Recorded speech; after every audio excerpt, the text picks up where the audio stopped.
So welcome everyone. I'm here with Karina Kupp, the founder of this amazing new site, chillsubs.com, that everybody needs to know about. I think everybody already does seem to know about it. It's been quite amazing to see it kind of grow and just explode over the past couple of weeks. But anyway, welcome, and thanks to others who are coming out. If you have any questions for Karina, just go ahead and type them into the chat and I'll work them into the conversation. And so doubly special also, Karina is joining us from Poland today. So thanks for taking the time. Thanks for the intro. So tell us, when did you officially launch Chill Subs? And what was the inspiration for it? I guess I started, I think, almost exactly 2 months ago. It was wow. January 27th. So yeah, like 2 months. And the inspiration, I guess I was just like last October, I was looking at starting to submit to magazines myself, because I previously just like posted everything on Instagram for a year almost. And I was curious, like looking at this new world and looking what the magazines are and where I can submit. So I just went to Poets and Writers repository, and there are like thousands of magazines, and I'm really weird about it, because I look through everyone, like every single one. I open it, I look at the website, if I like it from first sight, I try to read like a couple issues to get familiar, to see if it's my sort of thing or not. And it took me, I guess, a month to scan all of this. Yeah. And I prepared a spreadsheet for myself, so it was ready in November, I guess. And then I tried to submit with it for like a month or two maybe, and I realized that it's quite overwhelming still. Because like it's really huge. You have to search for everything, and you need to remember, oh, is it that journal or not? You don't quite remember the vibe of it. Like how does it feel like? You need to go and check every single time to like remember the poems from there, and it's still not it for me. So like in January, you know, it's not like I had an idea for Chill Subs immediately. Not like I was sitting there like, what should I do about it? Like when we like moved to Poland, we just went to go have a beer in a bar with my husband. And usually when we like just sitting there drinking beer, we discuss startup ideas. Like what can we do? What tools can we create? And it just appeared randomly. Like I wanted to do something with data sources, like presenting data in a fun way. I guess I'm always a fan of this. So then I came home and realized that I already have a data set, and I can present it like this way, and it'll be easier, and yeah, definitely more fun. Yeah. So, yeah, that's the story. So are you a poet? Is that your genre that you work in? I think I am. And so you were posting your poems on Instagram. Yeah. That's pretty cool. Were you getting a following from it, or was it like you wanted to reach more people? Yeah, I think I have like 600 followers there. I don't know. It's not like I wanted to get like thousands of them. It's just a way to like put something out there other than table and notes. And it's cool. I really connected with lots of people there. So it's a nice way. It's like, I still struggle with separating these two worlds somehow, because like Instagram is this instant reaction from people. You just post it on there and like people discuss it and tell you what they think. And with submitting, you have to like put it out there and wait for like a couple months to get, yeah. And I still struggle to like decide what goes where. Right. And so did you also have a background in technology and website development? Yeah, I'm a software, like it's my day job. Okay. Yeah, so I'm a software engineer for like 4 years already. So that's what I do every day, and it's kind of really natural for me to go and like I need to create a website for everything. Yeah. So had you heard of Duotrope when you launched this? Of course, Yeah. I bought a subscription in November. I had it for like 2 months before creating Chills apps. I was there, and I liked, of course, the response times that they have. It's really really useful.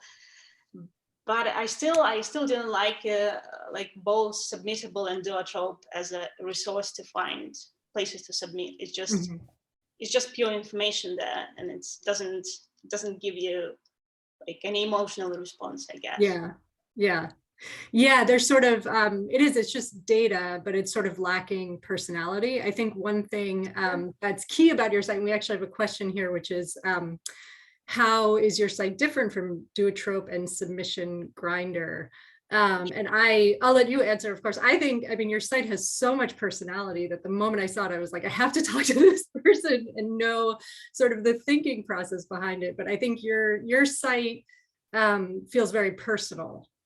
Yeah, that was what I was going for. Like, I'm really such a fan of like fun and cozy presentation, and I need to put my character there, like in everything I do. And even like I did a lot of presentations at university, and I really couldn't understand all the people who just took Wikipedia pages and recited them.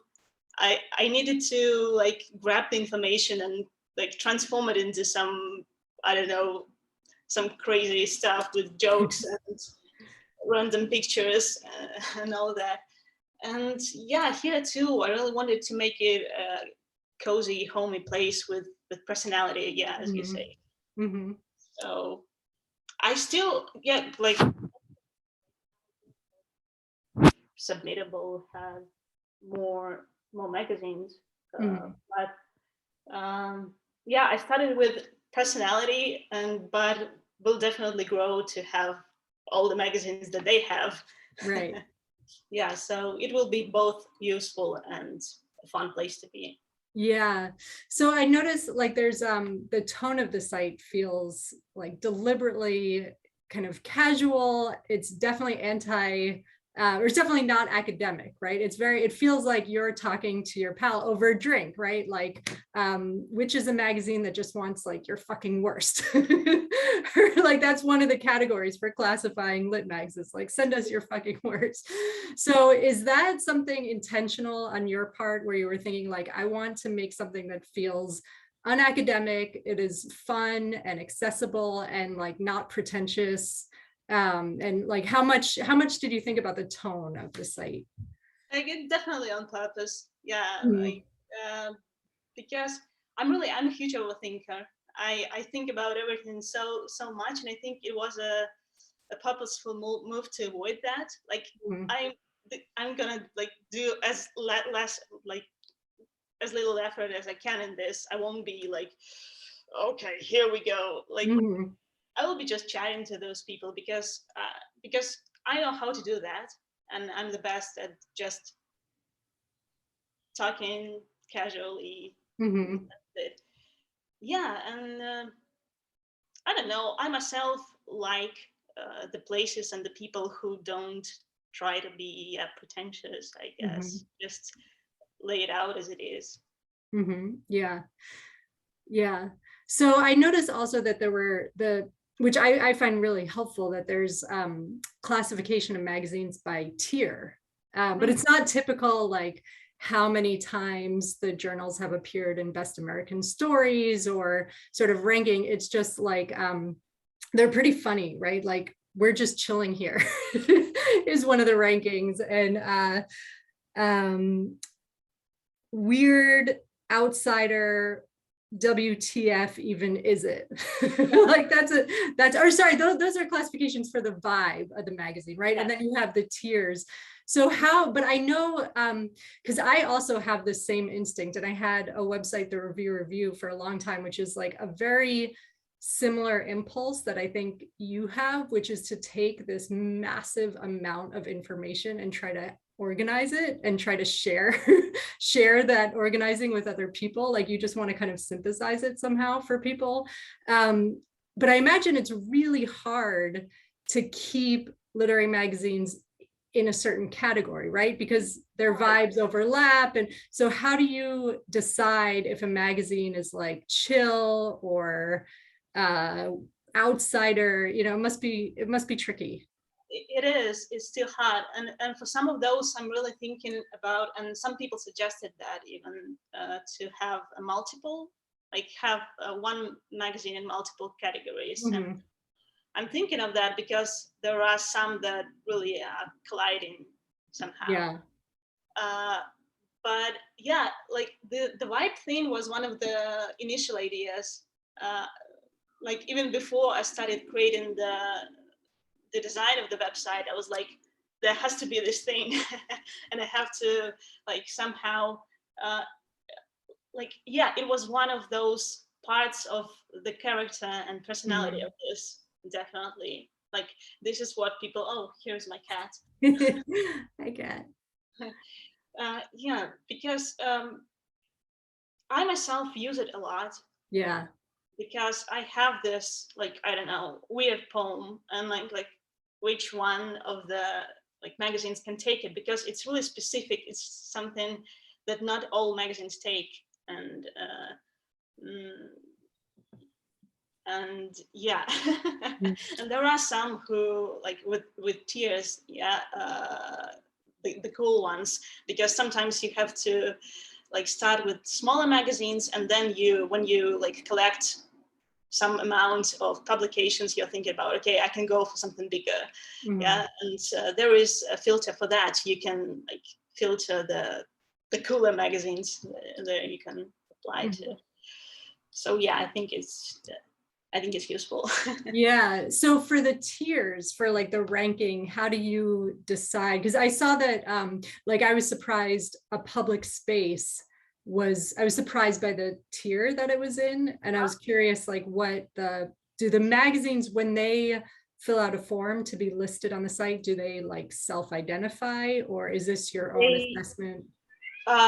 They do. Oh, can you remind me what a public space is like in the right section? Well, I consider public, so there are different tiers, right? There's like Paris Review, New Yorker, Poetry Reader, like top. And then there's the next one, which is top tier. We can actually do a screen share.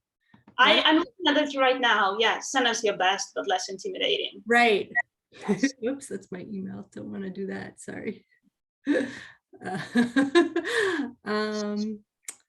I already found it. I don't remember whether public space submitted form, but yes, there is the magazine can suggest their own how they see themselves. I check it, of course, because there were some cases when the magazines told me that they're like in the same tier as Paris Review. Yeah, right. No, no, sorry. So this is great. So I'm gonna, can everyone see this? Yeah, so this is the site, and you can search magazines by name. You can search by a contributor name, which is awesome, response time. And then here's where it really is different from Duotrope and those other sort of data-oriented sites, right? So you can look at the vibe, all vibes, very fancy.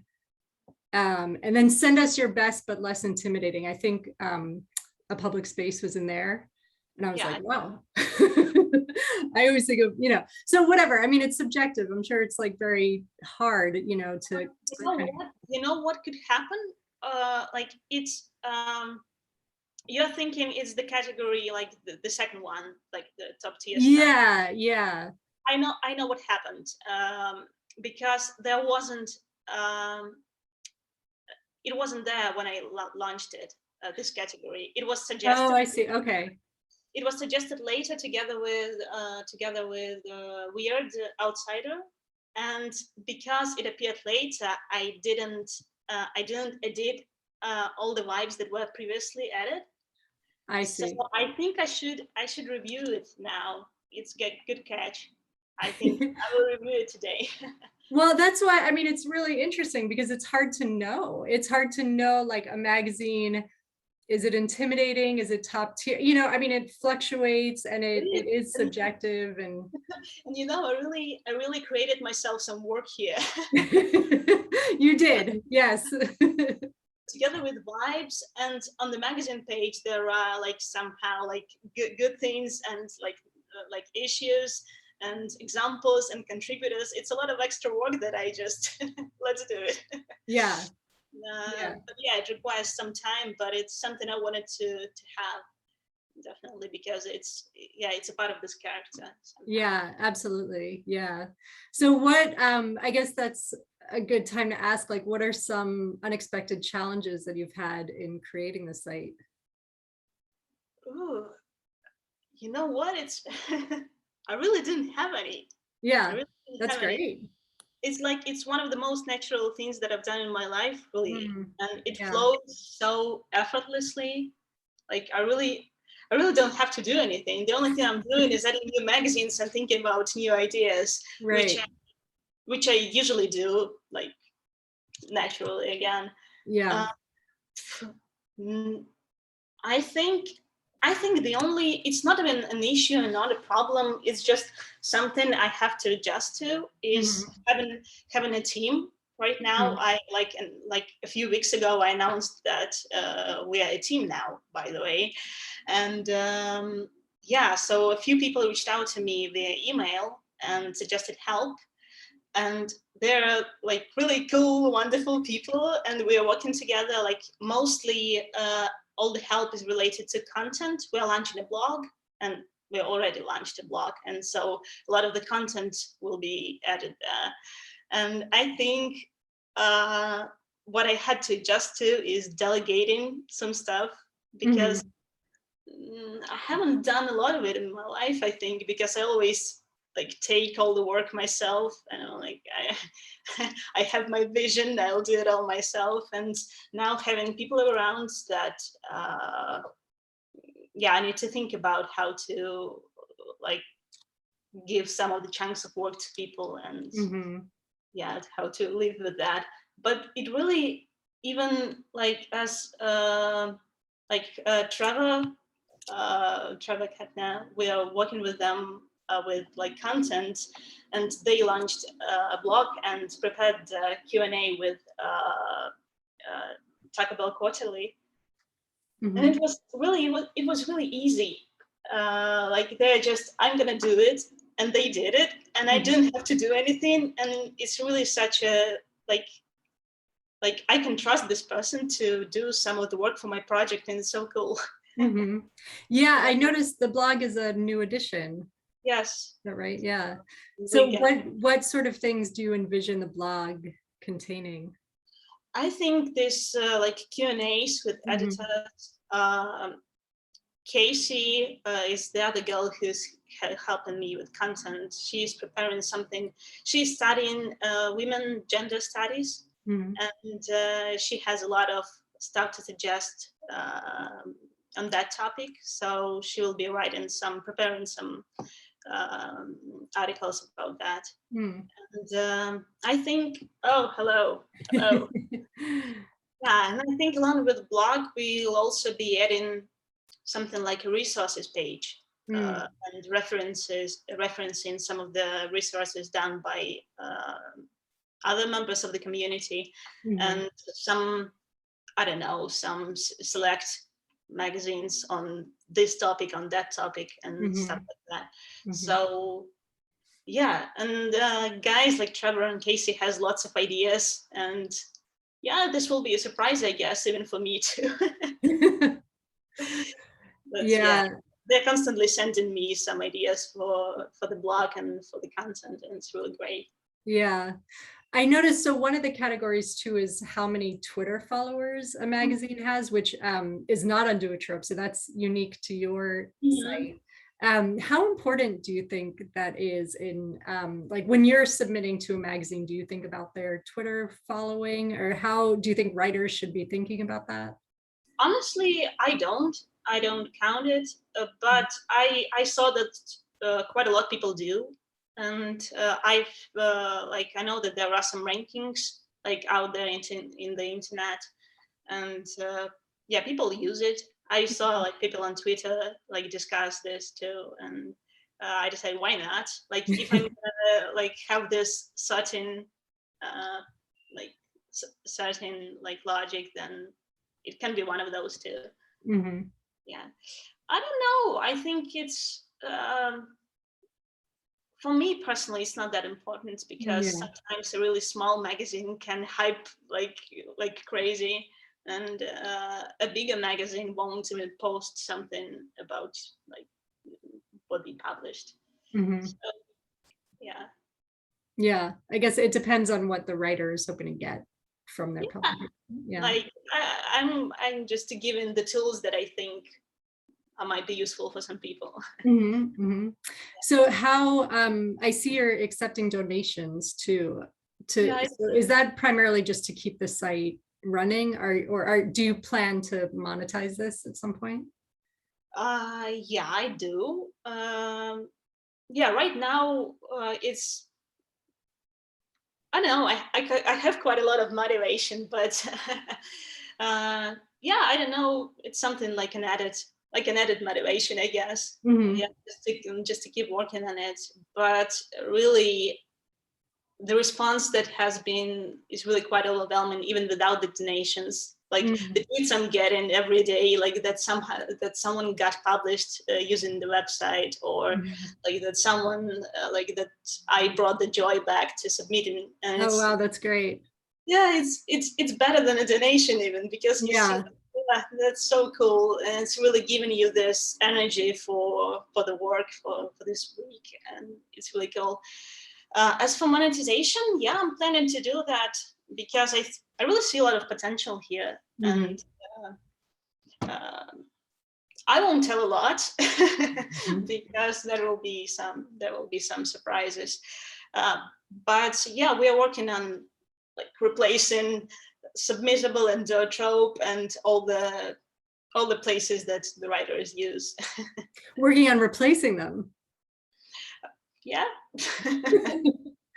Wow. Yeah. So Submittable. So are you thinking of adding submission software? Well, I think there is no need to be secretive here. Oh wow, we'll get the first scoop. Yeah. So yeah, we do. So, there it is. I think, well, obviously a lot of people are already used to Submittable, right?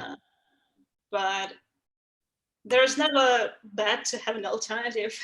Yeah, that's really interesting, because I don't know how much you've been speaking to editors, but I've definitely been hearing some grumblings of unhappiness with Submittable. I think it's really useful as a writer. I really appreciate it. But I think on the editor's end, it's really expensive. And I think for a lot of lit mags, it's just becoming, they might have just raised their prices. I'm not sure about that, but I know for a lot of lit mags, it's just becoming unsustainable. It's expensive. And as I've heard, I personally haven't spoken to a lot of editors, but as I know, there are also these submission caps for smaller magazines. And yeah. Yeah, we'll have to think about how to make it better. We already have some ideas. But yeah, I think the goal is to make it this go-to place, like one place to do everything. Yeah. Oh, and we see there's a comment here that Submittable is talked about a lot in the are you familiar with CLMP? Honestly, I've heard that just the title. I don't know about it. Can you like tell me? So it may be worth joining. So it's the Council of Literary Magazines and Presses. And I guess there's a discussion forum, and Submittable is apparently like one of the oft discussed topics in the discussion forum. So I think editors are frustrated with Submittable. I do not know the details, but it would definitely be worth talking to editors and finding out like what exactly they're frustrated with, and then if you want to sort of come in and yeah, I definitely like don't want to do this blindly. Like we'll definitely discuss some pain points and see how we can improve those. Mm-hmm. Uh, I think I like with this, I rely on Trevor a lot because they have a lot of experience with like publishing industry, and they work a lot with editors and the people there. So yeah, they have some useful thoughts there that we discussed already. So yeah, big things coming. That's really ambitious. It's great. Yeah. I think like what I want to do is like continue this thread of being useful and being a place for people, a place to have like fun, a place to like another literary home. And that's why I think I'm not going to do just the submission side of things, but also like with every project that I'm doing, I aim for like creating some communities and like bring people together. So that's why there definitely will be something for like finding writer friends and so on, and like hosting events, like writer groups and so on. It's really there's a lot of potential there. And like why I love software development, I I don't quite like it as a day job because like spending like 8 hours a day at the computer like coding is not something that I like just like, I'm a fan of. But I really love that it allows me to like to just like take an idea and immediately turn it into something that people can use, and it's really cool. So I sort of envision the future of your site as somebody, you know, they want to find out where to submit. So they look at the vibe, they look at response time, they look at sort of all the criteria that's important to them, ranking, Twitter followers, you know, whatever. And then they can read maybe an interview with the editor on the blog to learn a little bit more about the magazine. Obviously, go to the magazine's website and see the guidelines there and all that. And then through your site, they can submit directly to the magazine after doing the research. Yeah, would be really cool. Yeah, that's the plan, I guess. So that actually is interesting, because I'm wondering, is there like a danger in some way that writers might not actually visit the site of the mag? Like if all the information is there on your site, might it make it easy for them to bypass the magazine's website itself and sort of not do their homework? Is that like a cautionary thing to look out for? I think right now I don't list all the information. Definitely, I don't list all the rules, all the guidelines. I just like added the basic general info, but you still have to go there and look at like formatting, like email subject and so on. So you have to go there. And in this examples section that I have, I don't put the whole poem there. For example, I just put like a little piece of it, and I put a link on like the magazine's website to browse issues themselves. I personally, I don't know. I know that not all people are like that, but I'm such a research freak, and I really can't imagine that you won't go on the magazine's website and won't read an issue. It's just natural for me. But I know that not all people read issues. Ideally, I mean, I think that's what writers should be doing. That's what editors certainly want them to be doing. But I think there are a lot of writers out there who would just see like, okay, fast response time, you know, accessible. All right, I'll just submit there, and they might not even look at the magazine itself. I think those people won't even look even without my website. That's probably true. I think that's so much danger here. Yeah, that's really exciting. So it sounds like you're just like in a generative phase, and you have like all these different ideas, and it's just been really fun for you. It is. I just have to like right now, like prioritize all these things that I'm working on. I want to at least like in the coming weeks to finish editing the magazines that the editors submitted the form for. Like, I have a few hundred of like submissions from them, and I have to finish like adding, updating the data set, and then I'll move to some other things that will be released in April. Oh, can you share what those might be, or should we wait? Yeah, not yet. It's certainly a hint to like what's coming that we discussed, but it's like some like points in the middle of that. So we'll see. Yeah. So are you able to work on your own poetry, or is this sort of taking over everything? You know, I definitely stopped for now. But I stopped even without it. Like I submit sometimes, but I haven't like written almost anything since we moved. But I don't think it's related like with like 100% with Chill Subs. It's just we moved and we have a lot of stuff to do. Like we opened a company for like not for Chill Subs yet, but for other like software stuff. And yeah, a lot to do there. So right now I'm not writing. I submit sometimes, but I'm really such a person that I don't submit a lot, even when I'm free, even when my mind is not occupied. It's still too overwhelming for me. I can't just, I know some people can like submit like 20 poems a day, like this submission call, that like just hits and I can. It's so emotionally draining for me. I can submit like one poem a day, not every day, obviously. Like I can submit just once, and I'm like, it's enough for me. I need to rest.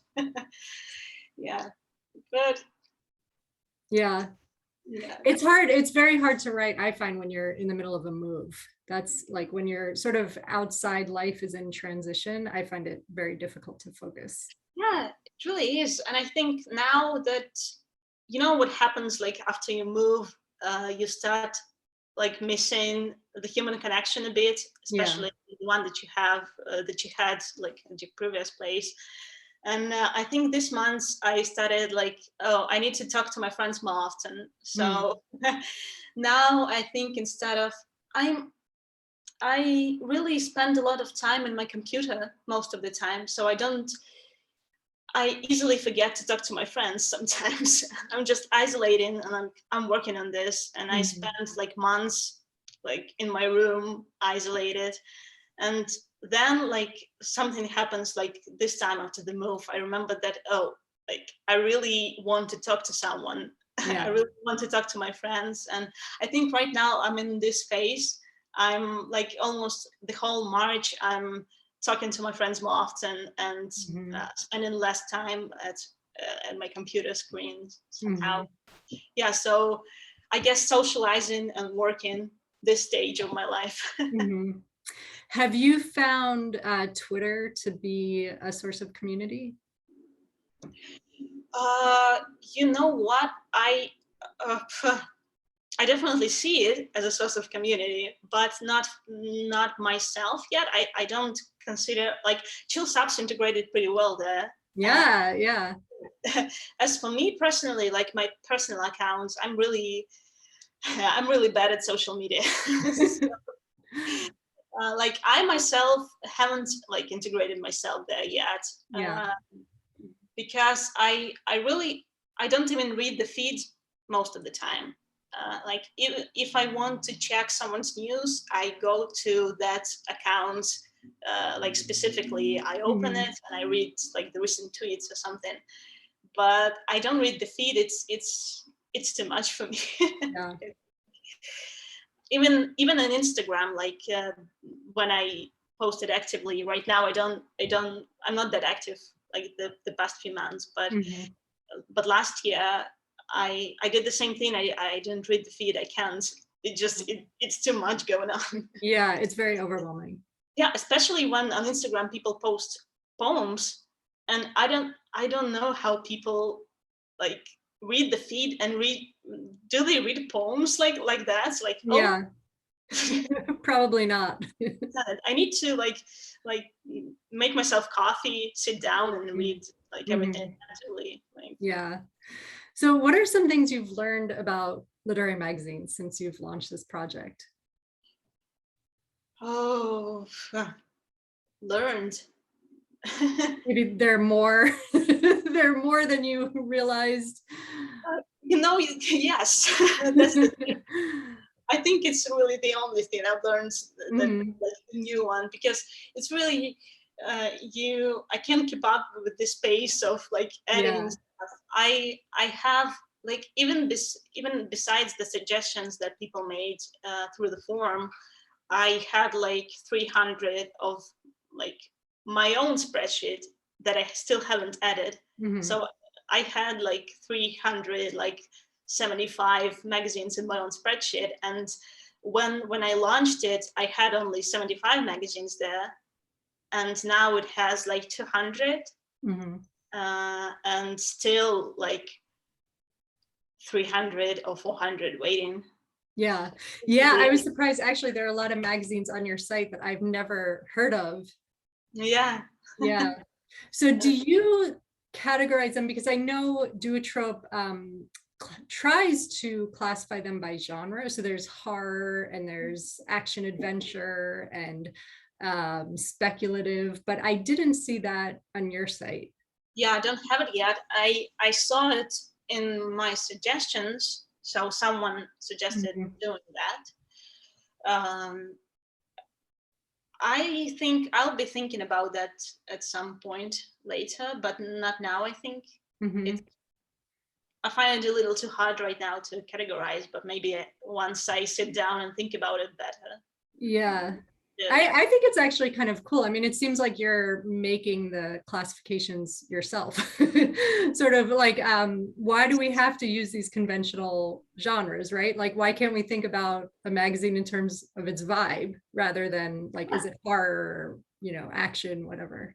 I really do, because like all these genres, they can be really different. Like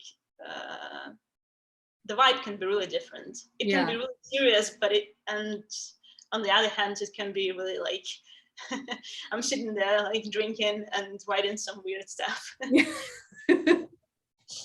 Yeah, because this one is more important for me, I guess. But since someone suggested that, I'll probably I have this roadmap on the website. It still doesn't list all the suggestions because I can't keep up with them all.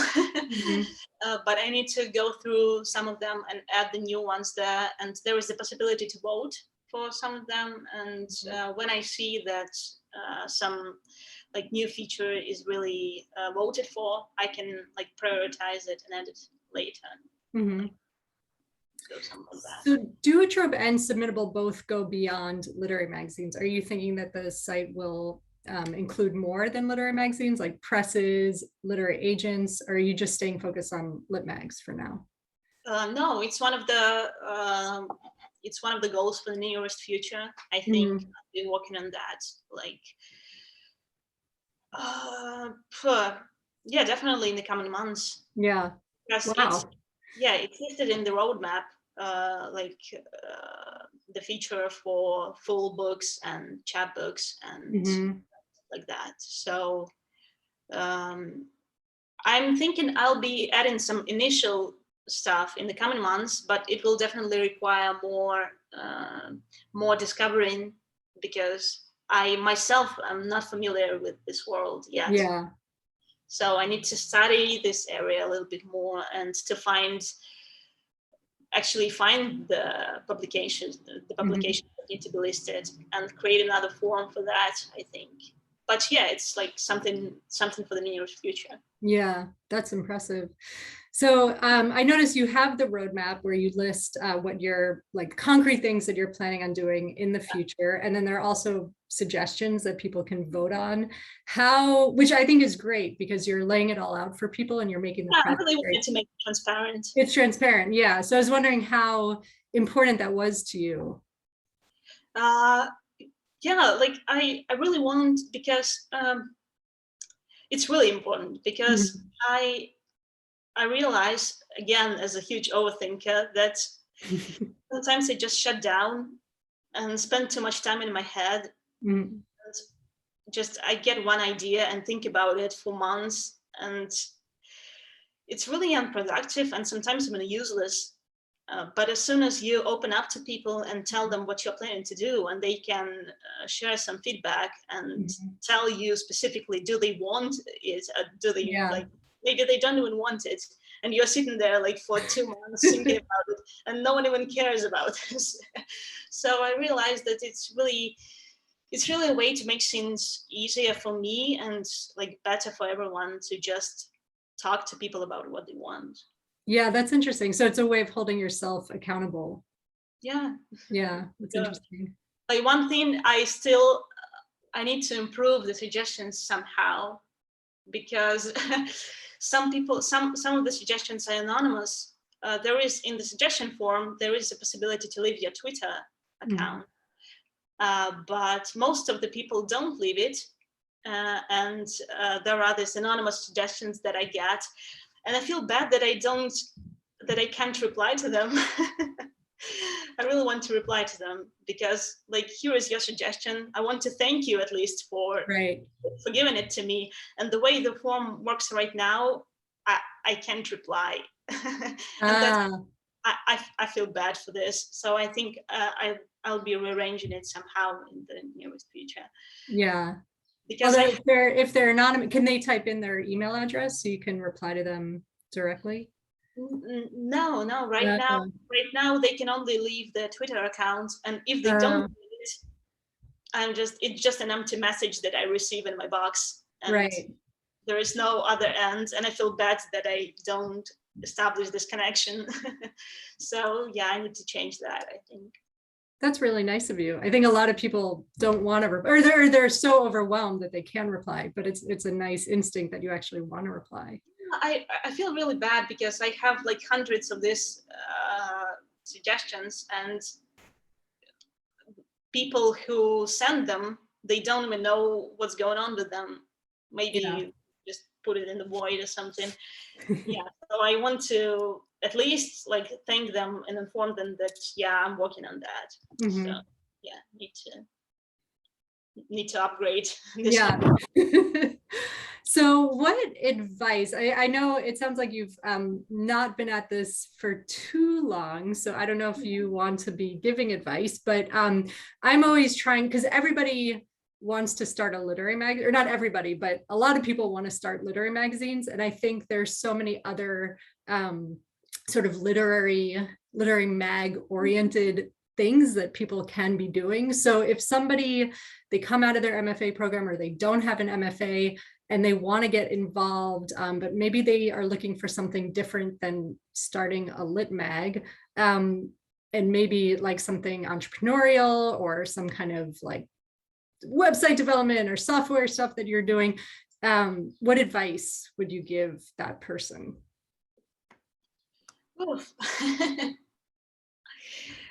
I don't know, like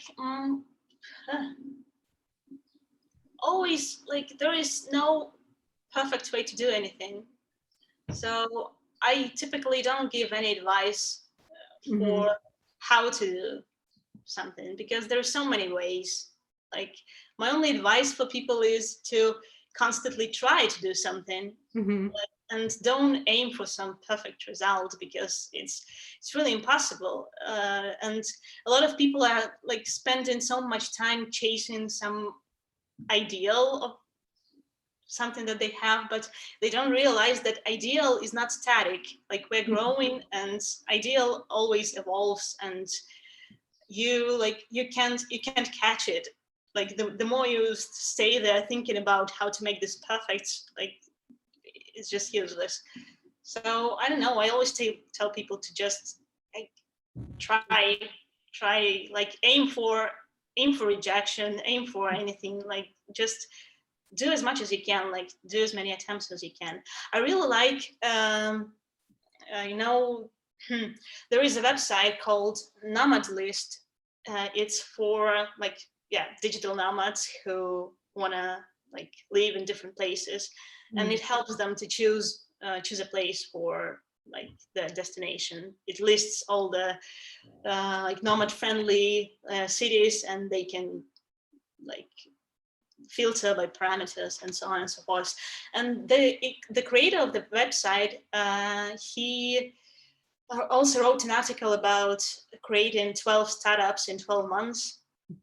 And it's something I really like. I'm really a fan of that strategy, to really turn off your head for a moment. Just aim for, you need to do like 12 shitty things in 12 months. It doesn't have to be good, just like boom, done. Right. And you really like, at the end of this experiment, you have something really valuable, even if it's like 12 failures. You get to like, I failed because of this, I failed because of this. You really like have something to think about. Yeah, you just keep going. Yeah, it's just not about how to do something, but just to keep doing it. So what is on the immediate horizon for you guys? Yeah, so that thing. Yeah, but you know what? It's just, we'll be moving towards account. Yeah, so that's what I'm working on. Just, and that's what's going to be released. I'm just spilling secrets all over. Wait. Say, I meant the moving to account? Yeah. I mean, in order to have this submission manager, you have to have your account as like the registration, the possibility to log in your little cabinet, do something, save magazines, have some useful tools. And I think I'll be like starting with some basic account functionality. So for example, bookmarking. So people will be able to log in, create some lists with their favorite magazines and some other useful things. I see. So a user account, so the person can log in, they can bookmark magazines that they're interested in. And then at some point, hopefully in the near future, they'll be able to submit to those magazines and sort of keep a log of when they've heard back and when submission periods are open and stuff like that. Yeah, so it's a step in that direction, because I really don't want to release everything at once. Yeah. It's like something that, like I talked about previously, you have to try and test all the ideas that you have. And I don't want to spend like a year working on this perfect account, perfect submission manager, perfect everything. I just want to like go one step at a time. Like now we're adding this, then we're adding this. And I think it's a healthy way to progress. Yeah. Right. And it sounds like you're incorporating a lot of feedback from people too, as you go. Yeah, and it's easier because you somehow like give the people the possibility to drive this vehicle, and they can help you to move further, and you are not so overwhelmed with like everything, like where should I go, what should I do, like get people involved, and it's really way easier to So, which is a great question. My next question, how can people get involved with the site? I think, well, a lot of people are suggesting help, but I think right now I'm trying to work with the existing people that are helping me out.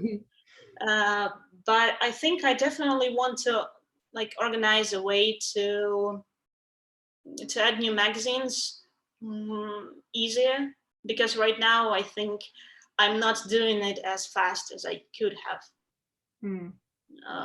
Because like I add like a few dozens magazines like a week, and it's really slow. I'd really want to be able to do it faster, and to change submission calls more immediately, I guess, because right now I update submission calls once a week, or whatever whenever I get a chance, but not immediately. It's not like someone open for submissions and the next minute it's open on Chill Subs. It's not like that for now, but it will be cool. It would be cool to be more immediate, I guess. So yeah, I wonder if you could have the editors update that information themselves, because that sounds like it would be a lot of work for you to keep track of all their submission dates. And, you know what? I'm gonna write this down. It's something I thought about on the back of my mind for sure, but it's not something that I seriously considered. Yeah. Oh my God! Wait a minute.